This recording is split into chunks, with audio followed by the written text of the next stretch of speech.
Good morning, good afternoon, and welcome to today's webinar. Today we have the pleasure of having Dr. Hannah June Kim, Associate Professor at the Graduate School of International Studies at Soaring University. This webinar is part of Dr. Kim's one-month guest researcher residency with ICP, which is sponsored by the Korea Foundation.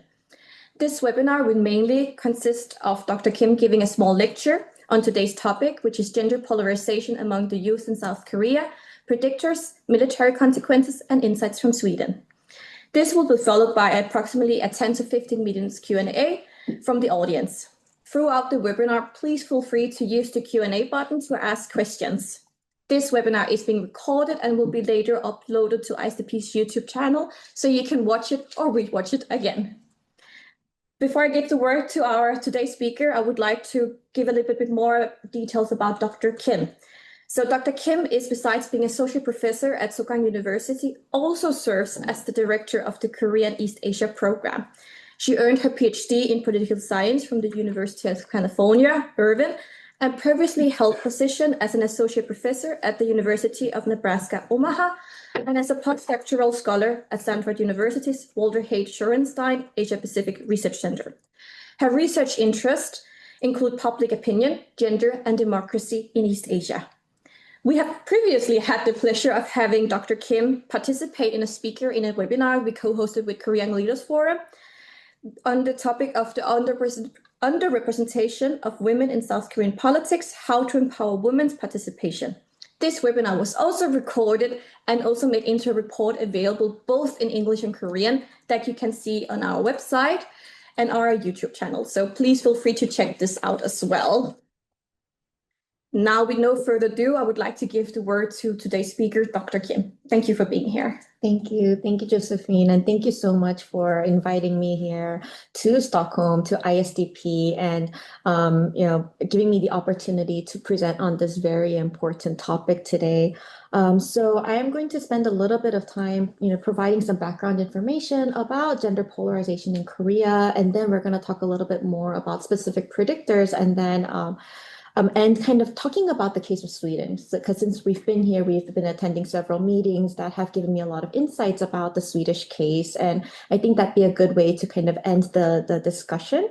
And then after that, we can kind of go on with the Q&A as well. So let me start off by first sharing my screen so that I can share my PowerPoint. Okay, so I think the PowerPoint should be available now. Again, this is a topic that I've been working on during my 1-month stay here at ISDP, and it's exploring gender polarization in Korea, but also taking into account the case of Sweden as well. And so in order to kind of start off on this, I wanted to first provide a little bit of background information because polarization is an issue that we're seeing worldwide. And there are many different types of polarization that we've been seeing, but the case of gender polarization has been quite unique, and it has been unique to the case of South Korea as well. And this is because it has emerged as one of the most pressing and most contentious issues in Korean society, where we're seeing this growing gap between men and women. But what exactly is gender polarization? When we talk about this, when we're talking about in the context of growing divergence or distance in attitudes, in identities and grievances between women and men. And we can see this particularly through ideological and emotional divides. But what makes this kind of stand out as polarization is that it becomes an issue where women and men are no longer able to really discuss these matters in a logical and coherent way. And that's when we see this becoming a problem. Because through polarization, we can see increasing mutual distrust. We can see kind of this zero-sum thinking way that they've started to look into, and also more gender-based grievances and narratives. And so it's not just disagreements, but conflicts that we're seeing arising. And this can be amplified in many ways, some of which I'm going to be talking about in a second, but that also includes online community, the digital discourse, among others. And so even with this graph, you can see that it shows that more women were against abolishing South Korea's Ministry of Gender Equality and Family, with 47.1% relative to men. And men, around 64% of men supported abolishing the ministry. And this was actually a big point of contention during the 2022 presidential election. So, we can already see this growing divide on issues such as this. But while we would normally expect to see this among older generations, what's interesting about this phenomenon in Korea is that this is happening among young people, right? We are seeing this kind of growing divergence among young women and young men, despite a lot of the scholarship and literature telling us that young people are more educated, more democratic, more progressive, and more open to liberal values. But unlike what the literature has been showing us, now we're seeing this divergence among young people. And that's really concerning. So, I actually showed this graph during the last webinar I did at ISDP, but this is a graph from the Financial Times, which shows how the difference in attitudes among young women and young men in terms of their political ideology. And I always come back to this graph because it's very interesting in a comparative perspective, right? We're seeing a divergence in attitudes among young women and young men worldwide, including the US, Germany, and everywhere else, but it's the biggest in South Korea. And the reason is why, right? Why is this happening? But we are seeing this happening. We saw this in voter turnout as well, where in the 2022 election, we saw a lot of young men voting for the former president Yoon Suk-yeol, while 34% voted for him as well. And even in this most recent snap election, where 74.1% of young men in their 20s and 30s voted for one of the two conservative candidates. That's a huge difference relative to young women, because a lot of young women ended up voting for idaenyeo. So we're seeing this divide. Where did it start? It's very, we can say that it started from a long time ago, but this kind of sudden trigger really started during the Me Too movement that took place in the mid 2010s, but also with former President Moon Jae-in's kind of feminist narrative, where he described himself as a feminist president. Then we saw the Me Too movements, and all of this combined really kind of led to this growth of women's movements, but that was met with a lot of backlash, right? And then we saw this kind of growing. And so now we see how different this young group of people have become, because young men in their 20s are called idaenam, right? And young women in their 20s are called idaenyeo. And they're kind of differentiating the two groups rather than just being one larger young cohort. Now they're being described as two separate groups. So there are a lot of stereotypes. When a young man will do something, it's like, oh, he's typical idaenam, right? And they have these kind of stereotypes. And this is a little concerning because without social cohesion, this can affect not only society, but democracy in Korea. It can also affect, security in many different ways. So this is becoming much of a big problem. So why is this the case? And why is this gap growing? We can mention so many different reasons. I wanted to touch upon some of the major ones and then kind of talk about the military, because I think the military kind of encompasses a lot of these grievances altogether. So let's start by first talking a little bit about the economic reasons. One has to do with kind of declining job opportunities for young people. As we know, in Korea, a lot of people are highly educated. At least 3/4 of the population have a bachelor's degree. That's quite different from a lot of other countries. But despite their high levels of education, there aren't as many job opportunities. And when this happens, when this ends up making people view things through a zero-sum lens, where when there's one job opportunity and there's many different people fighting for it, they start to become more competitive. They start to feel resource scarcity, and these perceptions of threat really do start to make them feel worried about their own security and job stability. And so when you start to feel like there are limited good jobs, but a lot of qualified people, you start to create this group mentality where it's like, oh, these are different groups of people who are taking away my jobs. And we see that happening with idaenam, and in particular towards idaenyeo, like women in their 20s. And so you start to see this divide start here, right? Economic concerns.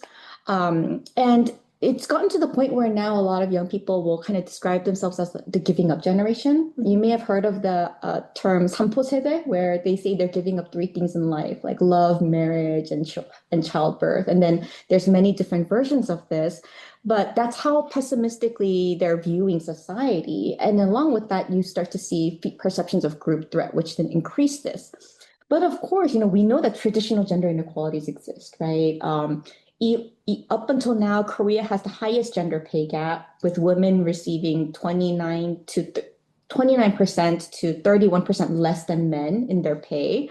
They've historically dealt with labor market discrimination and career interruptions, but now what we're seeing is this larger group of young men who are also increasingly showing grievances because of their delayed labor market entry, in part due to the military, but also this kind of growing sense of victimhood, right? What they felt like they should have gotten, they're no longer getting, and that really increases their perceptions of group threat. In line with that, we also see kind of the predictor of just existing inequalities. One is income and asset inequalities in Korea. So one of the biggest concerns for young people right now has to do with housing and the real estate crisis, because it has become very difficult for young people to, buy houses, buy apartments. They're becoming increasingly expensive. And if we think about it traditionally, in the past, young men were required to provide housing when they got married, right? That was kind of the traditional norm.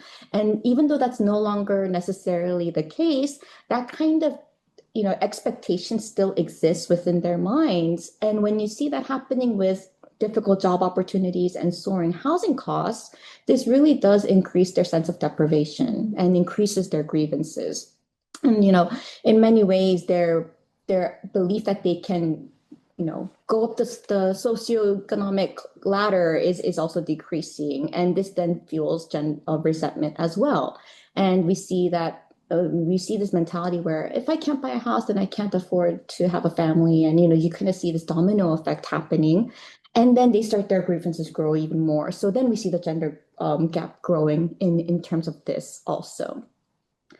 And then we have the political side, right, where we've seen political elites stating things that can seem either feminist or anti-feminist. And depending on their rhetoric, you see a backlash occurring as well, right? So as I mentioned before, former President Moon Jae-in described himself as a feminist president, but also we saw soaring housing costs and a lot of grievances towards former President Moon growing among the young people. And because of that, a lot of young men started to lose support, or a lot of young men he started to lose support among young men because of this. We saw former President Yoon Suk-yeol also making some anti-feminist-ish statements, as such as abolishing the Ministry of Gender Equality. And I'm not saying that the ministry is perfect, but there are a lot of issues with it. But these kind of statements are going to create some type of reaction. And then Reform Party leader Lee Jun-suk, who has been known for saying some things that seem relatively anti-feminist as well. And because of that, he has a large amount of support among young men, but less so among young women. And then even with the protests themselves, we're seeing a gender divide, right? In the recent martial law, the anti-Yoon protests, we saw a lot of young women in their 20s and 30s at the forefront of the anti-Yoon protests. And then conversely, we saw some young men participating in the pro-Yoon protests. So we're seeing this gender divide politically and economically.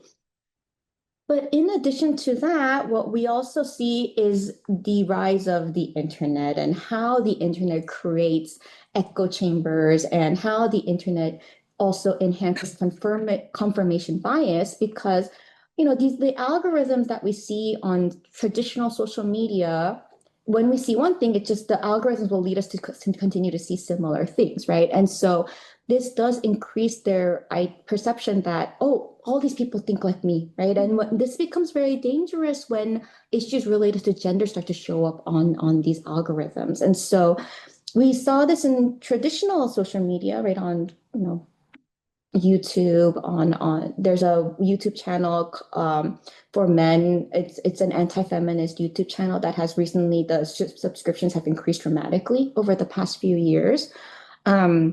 And then also we see this on online forums, right? So there are extremely misogynist forums where we do see demographically a lot of young men on these forums as well, and also more kind of anti-men communities where there are a lot of young women. And so when we see this kind of growing gap digitally, it kind of enhances their voices and it amplifies these polarizing narratives, and this becomes extremely dangerous. But in addition to that, I think kind of the kind of the thing that really makes gender polarization, like the biggest challenge towards gender polarization continues to be in terms of issues related to the military. As we all know, the military service in Korea is very unique in the sense that it's a men only compulsory conscription. So only men are required to serve in the military. But all men, all able-bodied men are required to serve in the military. And now they're required to serve anywhere from 18 to 21 months. But it used to be longer. It used to be, 3 years or more. And it has the amount of time spent in the military has gone down, but it's still quite long, right? 18 to 21 months. But this is optional for women, right? Mm-hmm. So if we think about it from an individualistic perspective, it's very unlikely that women who are not required to go are going to decide to participate in the military. So as of last year, around a little over 10% of the soldiers were women, but most of them served office positions, right? And this was actually the first time in the history of the Korean military where it actually went above 10% to 10.8%. But still, in general, it's very unlikely that we see women going or joining the military, whereas all men are required to. What does this mean? So for men, it feels like their life trajectories are being interrupted, right? They're sacrificing 18 to 21 months of their lives when they could be out looking for jobs or finishing their college educations. And so their grievances start to grow from that. They feel like they are losing a lot of early career opportunities. There's also low incentives to be in the army. The pay is not that good. It has gone up, but even now it's still less than, it's around 500,000 to 1 million per month for your general soldier. But there's also psychological costs, right? Being in the army, there's a lot of bullying. There's a lot of isolation for civilian life. You lose your sense of autonomy and identity. And and it's not recognized. There's not a lot of respect that is seen from society when men are part of the military. And so because of this, it's becoming really difficult for men to feel like they should help with supporting women when they feel like these things are not in helping them. And so this is becoming a big issue in Korea. It has always been there, but now that there are more policies that are helping women, their grievances are starting to grow, right? They view the military as unequal but unavoidable. And so if it's unequal, then why should they be trying to support things for women? And so we see this kind of grievance just growing and growing and growing among young men. And so let's talk about the case of Sweden. So since I have been here, I've been learning a lot about the Swedish case, thanks to Josephine, because we've been meeting a lot of people here.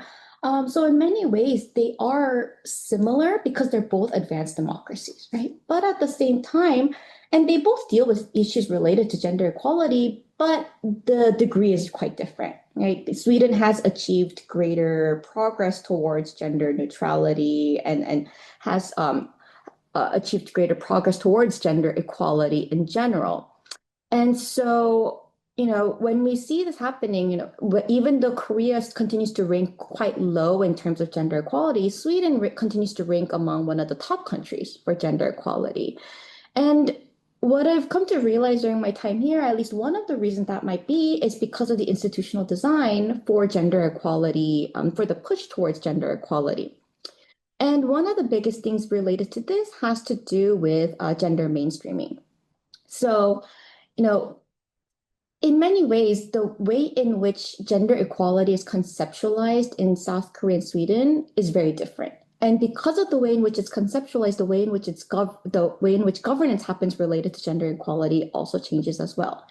in the case of Sweden, gender equality is not treated as a niche issue or something that only concerns women, right? It's something that is understood as a form of social infrastructure and that shapes how institutions operate. So through this, we can see longstanding commitments to gender mainstreaming, where gender perspectives are systematically integrated across multiple policy sectors, including defense, labor markets, education, and welfare. And as a result of this, gender is framed as an institutional issue rather than an individual responsibility. That's why we might see in Korea, we see more protests because it doesn't seem like gender issues are institutionalized. Even in the most recent snap election last year, gender equality was barely mentioned as an issue, right? But in the Sweden case, through gender mainstreaming, like by integrating gender and keeping this focus on gender across multiple policy sectors, across different levels of government, it continues to become a point of interest and a point of concern. So when gender is framed as an institutional issue rather than individual responsibility, this leads to shared responsibility frameworks, right? So again, the burden is not on the individual, but instead it's on the actual on the institution itself. And this institutionalized approach to gender has helped Sweden avoid kind of the zero-sum logic that we are seeing in South Korea, and it's also helped reduce polarization. Now, because responsibility is shifted from individuals to institutions, gender equality is less likely to be framed as competition between men and women, and instead it's a collective project to broader societal outcomes. And I think this is really important for the South Korean case as well. So this is reinforced through three mechanisms. First, universal framing, where gender equality policies are presented as benefiting society as a whole rather than a single group.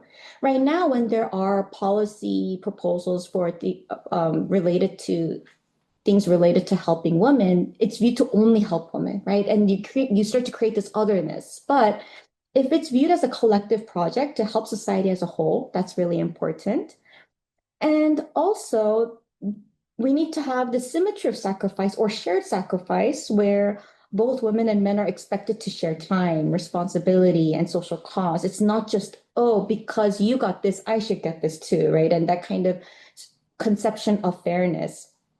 And also, third, low rhetoric and high policy, meaning political leaders do relatively avoid culture war language, divisive language, and instead focus on concrete technical outcomes.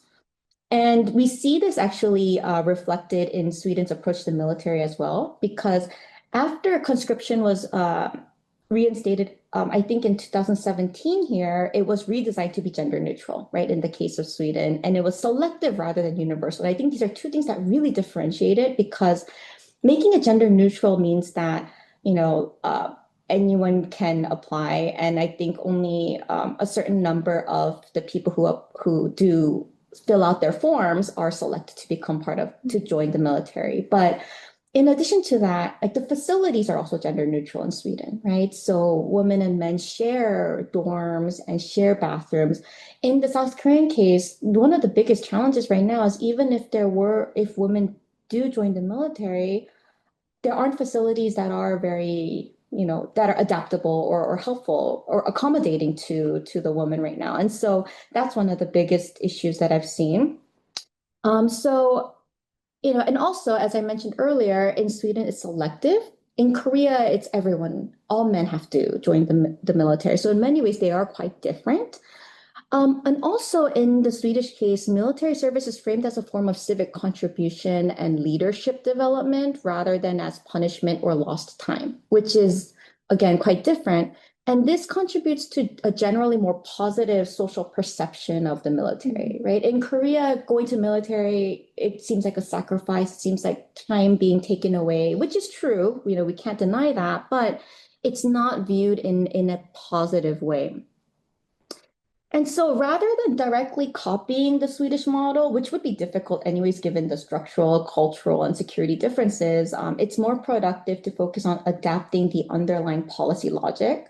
So in the South Korean context, it requires addressing key structural drivers of gender polarization, particularly, and this is what I mentioned early on, youth economic insecurity, right? I think that's the biggest thing. Strong labor market protections and improved employment stability are essential foundations. If that were to happen in the future, then there would be less grievances related to the military and less gender polarization in general. But also at the same time, elite political rhetoric also plays an important role. Reducing zero-sum narratives by reframing gender equality as a collective social gain can help lower polarization. We do see politicians increasingly more worldwide making very strong, aggressive, divisive statements to appeal to certain groups of people, but this is not, when we think about democratic progress and stability, that kind of division is not necessarily helpful. And and again, in the Swedish case, through gender mainstreaming, I think that's when this can also be done in the South Korean context. This can also be really helpful as well, because thinking about gender equality across multiple policy sectors can be useful in the South Korean case. And finally, the military itself needs to be rethought in terms of financial incentives. As I mentioned, there aren't a lot of incentives in general right now, but better financial compensation, better recognition, and post-service integration are also quite important. So if gender neutral conscription does continue to be discussed, and this is something that has been discussed in the South Korean case, some certain conservative political leaders have tried to bring this up. It has been met with backlash. But if this does continue to become a point of discussion, it needs to be made meaningfully attractive and institutionally legitimate. And so while shared facilities like the Sweden case may be difficult to implement, maybe investing in female-friendly facilities and infrastructure would be a necessary step towards sustainability and public trust. So to conclude, gender polarization among young South Koreans is not the result of any single factor. It is politically, economically, and culturally driven. Economic inequality, political rhetoric, and digital discourse, which I'm more than happy to talk about during the Q&A, do interact to create a system where young people perceive gender relations in zero-sum terms right now. This has really created this in-group, out-group kind of perception.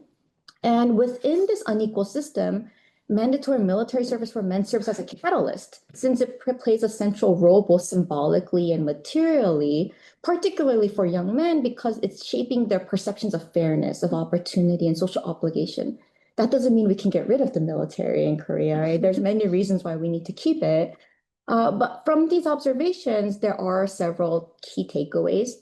First, comparative insights show that institutional design matters. Of course, as I mentioned earlier, we cannot copy the Swedish case, and there are many different limitations with that as well. But it is important to adopt and embed policies and practices regarding gender equality in institutional structures, not just as moral arguments or statements made by political leaders. And that would reduce polarization. Structural reforms and cultural change need to go hand in hand because they are root causes of division. And also, the Swedish case shows that zero-sum polarization declines when burdens and benefits are shared fairly across society. Right now, there's a lot of attention on who has what burden, and is that equal to my burden, right? And that kind of perception of fairness is really a big issue in Korea. But with the gender equality issue, if rights are paired with responsibilities, and then if institutions rather than individuals carry the framework for fairness, these issues can subside. And also, the Swedish case does provide some policy logic rather than a model to copy, because it offers lessons that can be adapted to local conditions. So for Korea, I think that there are a lot of implications, but progress does require meaningful incentives, institutional legitimacy, and shared social responsibility. And we need to have a combination of these elements that can help us overcome these structural and cultural barriers to gender equality and help them become addressed in a sustainable way. So I know I've covered a lot of different components and issues here, because gender polarization in Korea is such a big topic, and I was trying to figure out a way to kind of pack it all into one talk. But these are some of the key points that I did want to address. And I'd be very happy to answer some questions as well. Thank you. Thank you, Dr. Kim. And like you said, this is a very broad topic, and there's so much to be said about this topic because, like you said, it's so ingrained in South Korean society right now with this gender polarization that it spans over so many different sectors. I, as a Dane, working in Sweden, of course, I always like to look at the Nordic example because, like you said, when it comes to gender equality, I think we're doing quite a good job. So, as the pleasure of the moderator, I would like to ask you the first questions, and then we will take from the audience. So in the Nordic countries, gender equality encompasses breaking away from gender norms, which means that a woman, just because she's giving birth to a child and has this perceived mother gene, doesn't mean that fathers cannot be just as caring and loving, and the same woman could be as fierce combatants as any man can be in the military.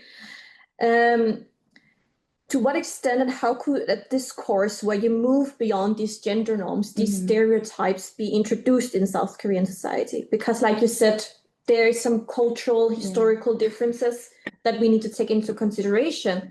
But what could we do to try and include this in Korea to look at the person for person instead of a man or female, if this makes sense? Yeah, you're touching upon such a historical and important topic here because the traditional aspects, the traditional norms that remain in Korea continue to permeate Korean society, right? And this is not something that we can have disappear or would we even want to disappear completely because that is part of the Korean culture. But you're touching upon like issues related to Confucian gender roles, right? Along with existing traditional roles that we see today. But one of the ways in which we see this has to do with like maternity and paternity leave, so parental leave for parents when after having children. Like in the Swedish case, at least from what I've heard here, is that it seems relatively equal, where both mothers and fathers will take time off to take care of their children. Now, in Korea, we also see something similar, but in general, we see more women taking time off relative to men, and this is because institutionally these designs exist, but at the same time, what we see is that fathers feel like there's this pressure from society not to take time off from their jobs. It may come from their family, it may come from society, it may come from their companies themselves, because sometimes companies will, subtly pressure them not to take paternity leave.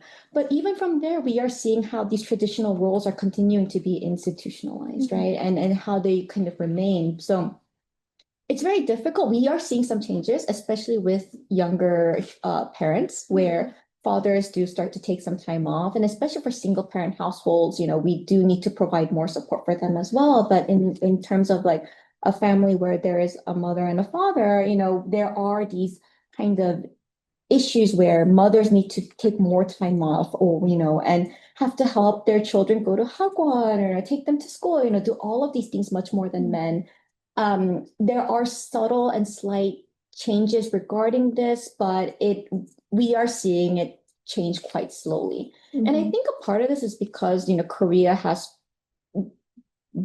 developed so rapidly that we have an older generation that is still trying to adjust to new things today, right? And new cultural norms today. And because of that, we're seeing different types of mindsets. But we also have a large older generation that have much more traditional viewpoints, right? And so we are going to see changes. It's just going to take a lot of time.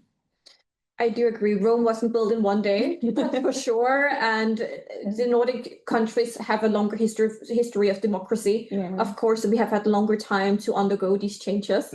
I do hope that the Nordic countries in the future can assist South Korea with these matters, if needed so, because I feel collaboration and looking to one's allies is the best way to move forward and get new ideas and thoughts and exchanges. I can see we have a lot of questions in our Q&A, so I will just take them from the top and we will get to as many as possible. So the first one is from Anonymous. So thank you for a very interesting lecture. As mentioned, there has been a lot of discussion around young men's participations of the job market and military conscription as being discriminatory. how would you evaluate the importance of social media versus how politicians talk about gender issues in terms of fueling these perceptions and gender polarization in general? Oh, I could talk about this for hours, but like We have to have a second webinar. Yeah, so there's so many different things I would love to talk about regarding this. When we think about social media, and I didn't really have a lot of time during the lecture to talk about this, but as I mentioned, there are very like far right-wing communities online that do kind of amplify these voices, right? So even if people who normally didn't have these ideas start to regularly visit these websites, we can see their mindsets slowly start to change. And then through the echo chamber that I mentioned earlier, it starts to reinforce these beliefs that may have started off subtly and small, but then they start to grow and amplify. So for men, we see this online community called Irbe, which is a kind of far right online community. It didn't originally start off that way, but it did slowly develop like that over time. And so now we see a lot of derogatory statements or terms about women that come out on these websites. That's not to say that no young women are part of this. We do see a lot of young women also registered for these websites as well. So it's just that the majority are younger men. And we see how like the statements, the very derogatory, strong, very discriminatory statements being made on these websites and getting a lot of votes and a lot of likes, right? And that becomes a little concerning.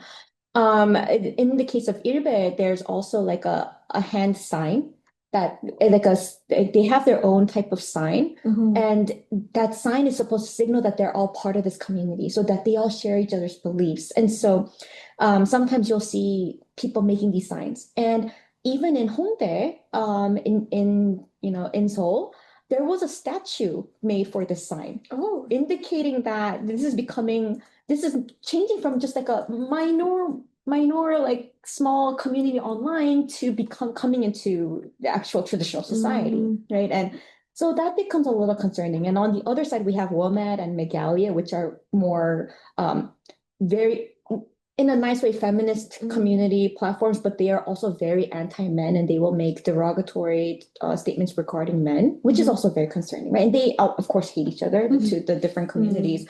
And we want to believe that in the majority of people in society are not part of these communities, right? But for one, most people know about these communities, which says a lot in itself, but also we're seeing that gendered rhetoric on traditional media as well. Like, as I mentioned, the YouTube channel for young men, for kind of anti-feminist individuals, I think it's called New Men on Solidarity or something like that. And that channel had originally started with a couple 100,000 members, and then now it has almost 800,000, maybe more. I haven't checked recently, but there are a lot of videos there and remarks there that are very derogatory towards women, but they believe that to be more traditional views of gender, right? And so and the increasing number of subscriptions on these channels are indicating that, okay, so a lot of people do follow these beliefs. And so in that way, this can amplify these perceptions and also enhance them. And in terms of politicians, right? So as I mentioned, there are usually more conservative politicians who will make statements that they view are more gender equal, but will also lead to backlash regarding the statements as being anti-gender or anti-woman in particular. So when the Reform Party leader Lee Jun-suk made the statement about he's saying that women should also join the army or join certain positions, becoming a police officer, for example, to serve as part of the military, that was met with a lot of backlash. Especially from young women who felt that was unfair because they're already dealing with traditional gender inequality. And then to add this on, it seems unfair.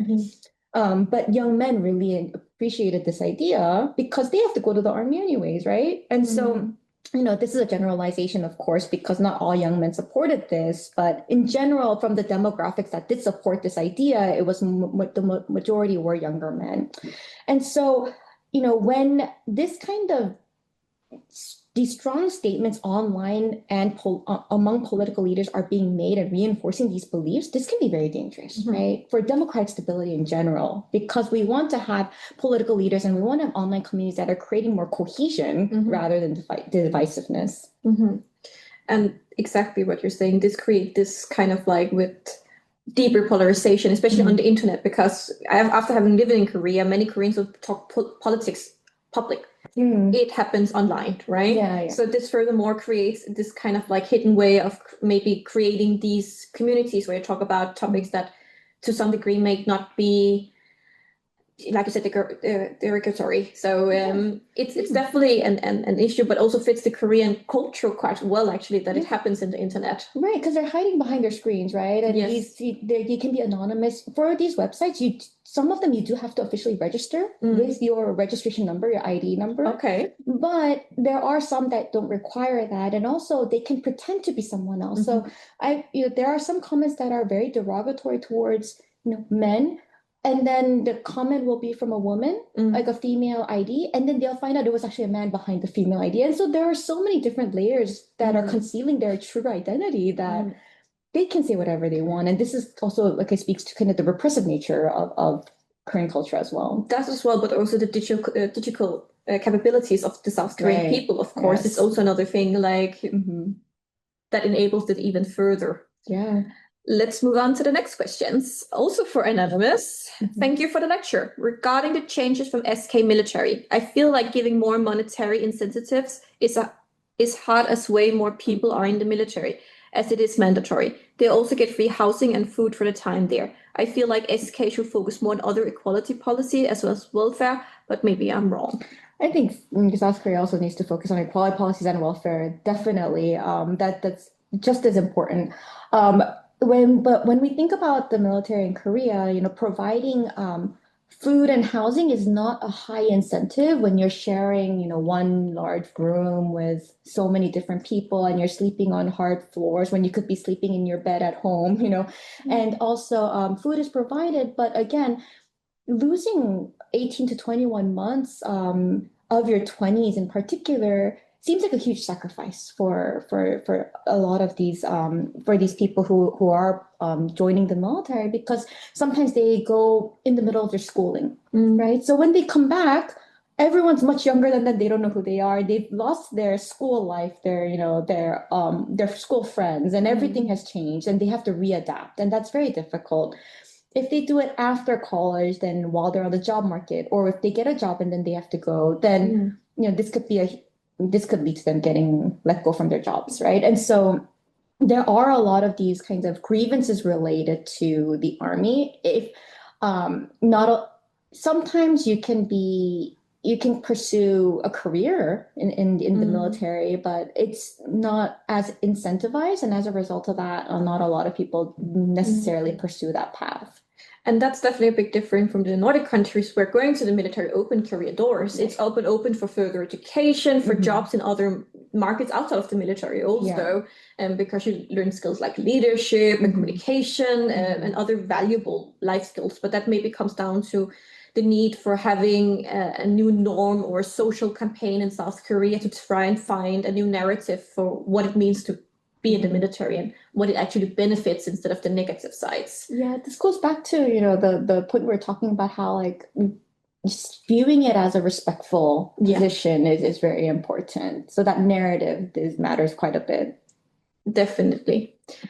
So let's go down to the question from Anna Vila. Thank you so much for the webinar, Dr. Kim. Your research mentions digital media and online communities as a key factor of polarization, which have contributed to widening gaps in attitudes and expectations between women and men. Could you share some examples of how rhetoric and narratives in these spaces translate into polarized attitudes among young people offline? Yeah, so I did kind of mention a few examples earlier about, the hand sign from Irbe, as well as, the signs that are made by WOMED are also very derogatory towards men. And as a result of that, those kinds of signs have also gotten a lot of backlash.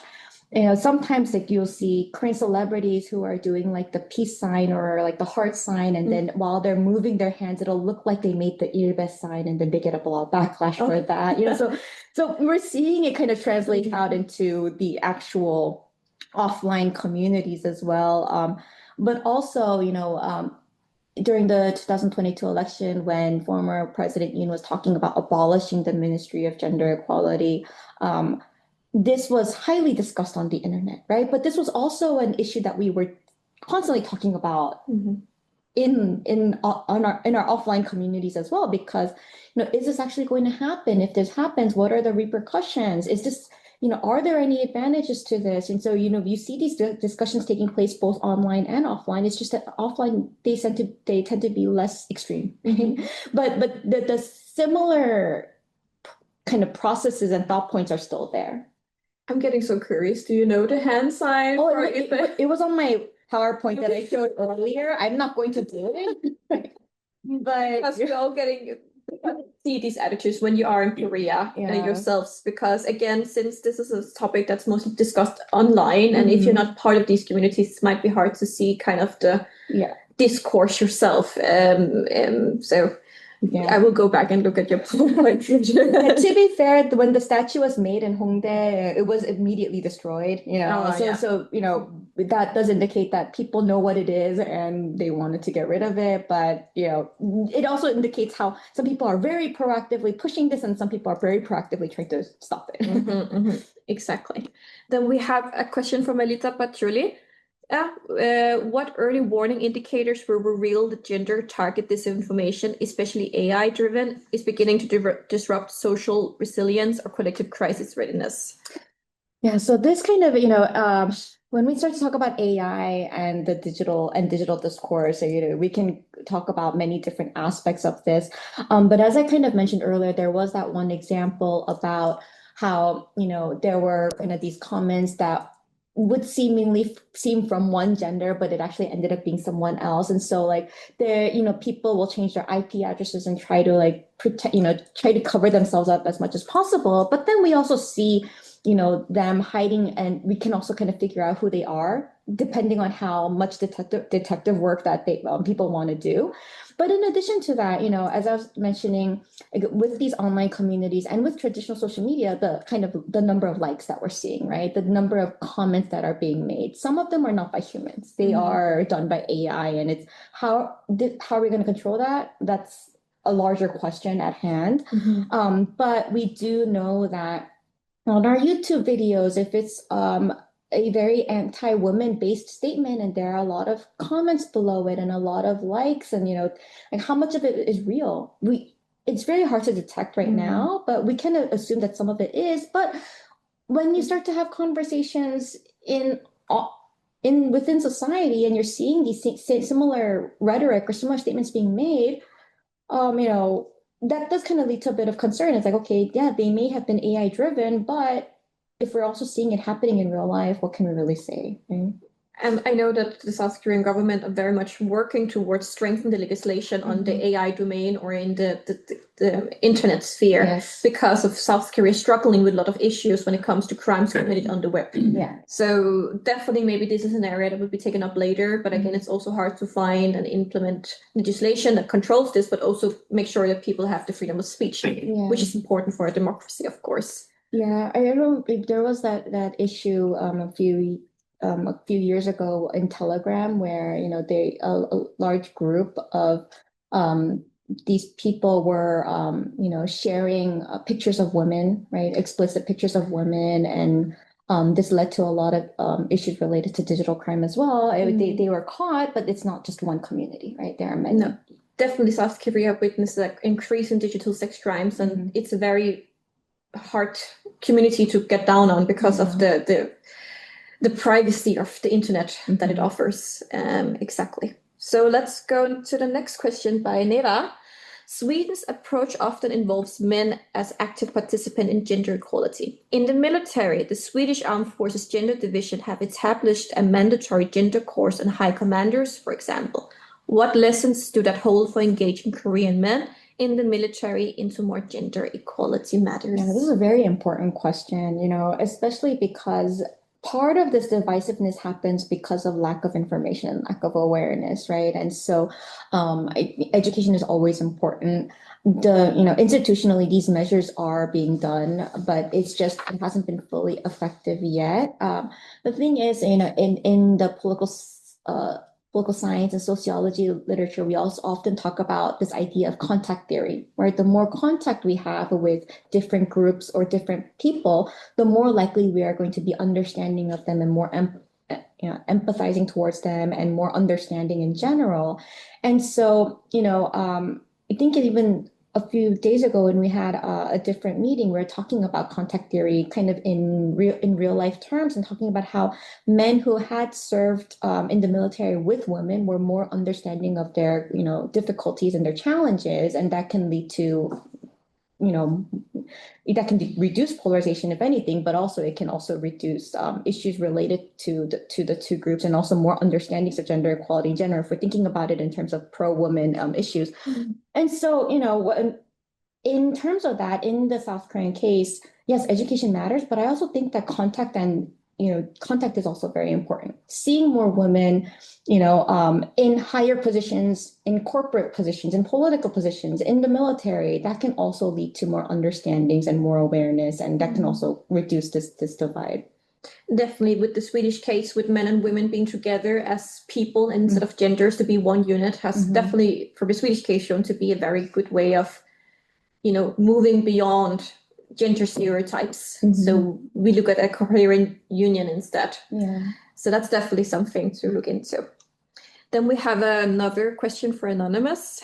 And the comparison to Sweden and the Nordic is very interesting. However, as stated, there are obvious cultural and institutional differences. In comparative politics, South Korea is often compared to Taiwan, given the many similarities in economic development, democratization process, and Confucian cultural heritage. Is it worth to compare the two in understanding explanations behind growing gender polarization in South Korea? Definitely is, especially because, as this person mentioned, the Taiwan-South Korea case are very similar in many ways, politically, economically, culturally as well. But Taiwan is not necessarily struggling with this gender polarization issue as much as Korea, right? And so in many ways, it's like, why is the Taiwan case at least a little bit more successful? But I think in general, what all of the statistics show is that young Taiwanese people are more progressive than those in South Korea right now, and that this is not necessarily divided by gender. And as a result of that, this is more of a cultural norm issue when we're comparing the case with Taiwan and South Korea, because as is mentioned, institutionally there are a lot of similarities. Even the military issue is also very similar, but yeah, there are more cultural differences between the cultural differences that really do make them quite different in many ways. But in the South Korean case, in the Taiwan case, Taiwan is also, when we think about the young people in Taiwan, the survey data always shows that they are more progressive in many different factors, including support for LGBTQ, right? But in Korea, we don't really see that while there is more support in terms of generation, it's not as much as at Taiwan. And I think that religion plays a pretty big role here because they're both from Confucian backgrounds, but Korea is much more religious than Taiwan is. And as a result of that, we see how religion can also add on to more conservative values in Korea relative to Taiwan. But also maybe comparing with a country or countries so different from you makes, it even easier or bigger or more, light bulbs lighting up with ideas, and which can both be useful for the Taiwan and the South Korean case. Yeah. And I mean, the Swedish case, we see, gender neutral facilities. I don't know if that would be plausible in the case of South Korea, but, it is interesting to see those perspectives, to think, wow, this is another option. Would this be able to play out in the future in not just South Korea, but in many of the countries in Asia? That's another question. Of course, there's a totally different concept when it comes to like what you can see, the relations between men and women in the Nordic countries and in South Korea, where there is also more cultural values or conservative values.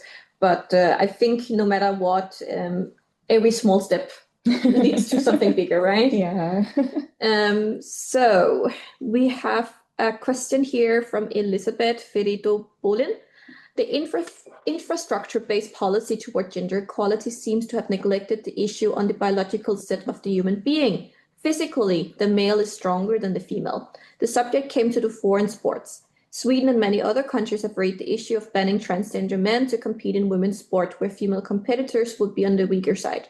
Your thoughts, please. So, actually, I think this was last year where there was a soldier who started the transition process in South Korea. And because of the transition, the South Korean military kicked this person out.